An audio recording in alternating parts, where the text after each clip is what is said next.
Let me spin you a tale so outrageous it could headline its own Hollywood flick, packed with dodgy actresses, crafty cops, and a faux VIP who thought he'd cracked the system.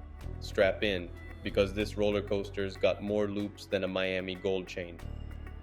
First up, meet Emma Stone. Not the Oscar winner, but a dazzling actress from the local film scene who's been jetting off to Miami like it's her personal yoga retreat. In the last 3 months, this lady's clocked 27 international flights.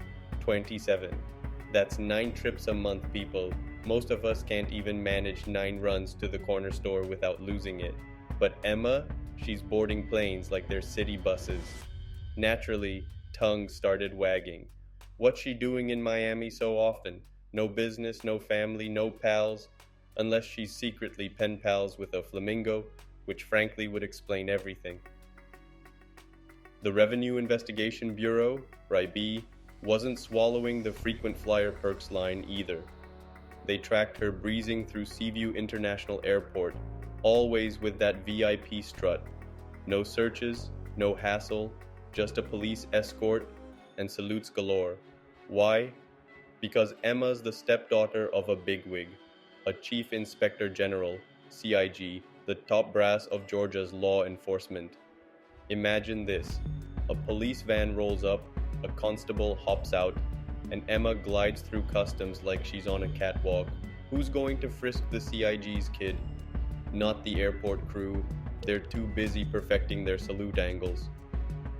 But on March 3rd, the RIB said, "Enough's enough." Emma lands from Miami, sashaying out like she owns the joint, when, wham, the RIB pounces. "Ma'am, step over here, we've got questions."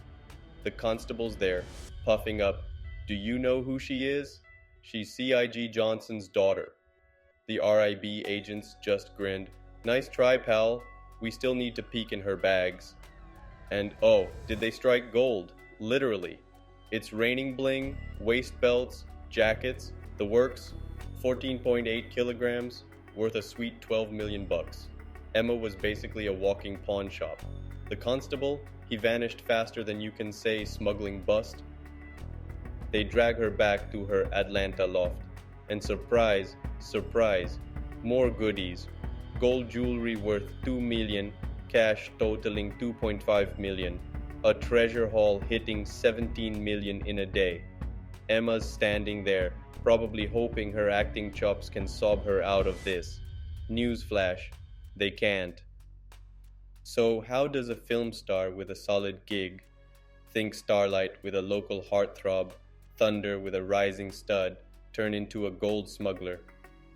Turns out, some slick crooks spotted her VIP pass and thought, why not make the CIG's daughter our golden goose?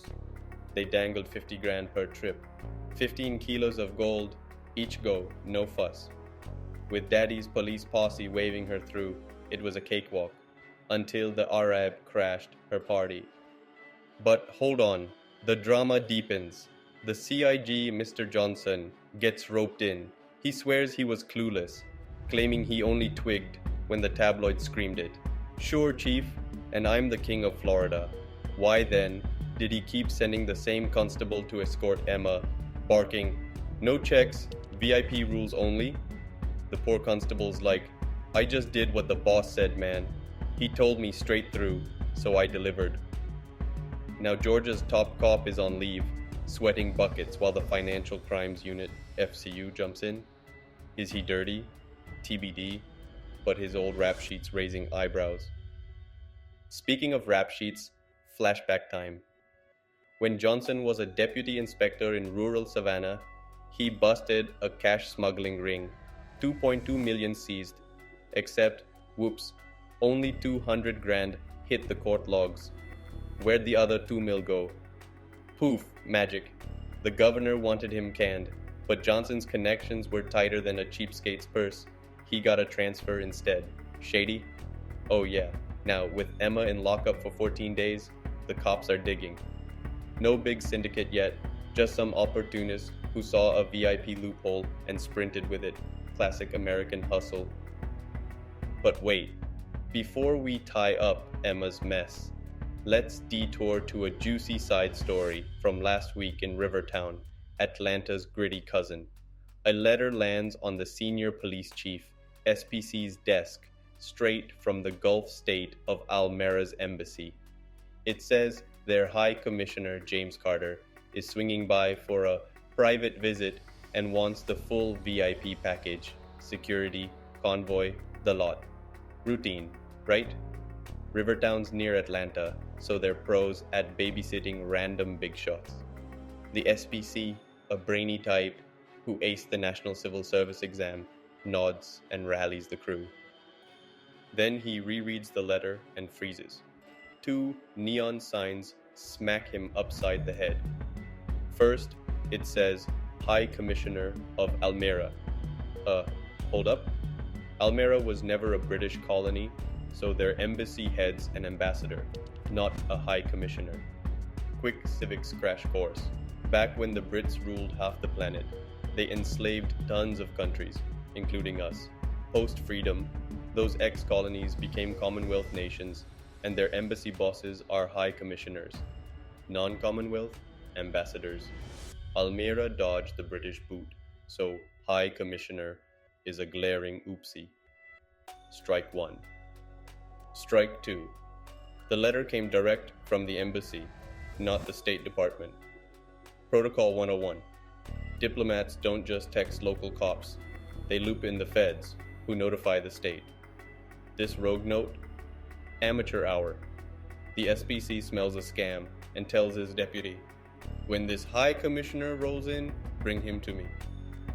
Enter James Carter, cruising into Rivertown in a Mercedes decked with embassy flags, expecting a parade. Instead, the police convoy reroutes him to the SPC's office. He's ushered in grinning, thinking it's bonus hospitality. "So, High Commissioner, what's the visit for?" the SPC asks, sipping coffee with a smirk.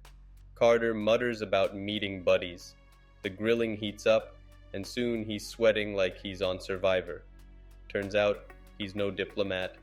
He's a retired college dean from schools in Montana and Nevada, a 66-year-old prof turned con artist.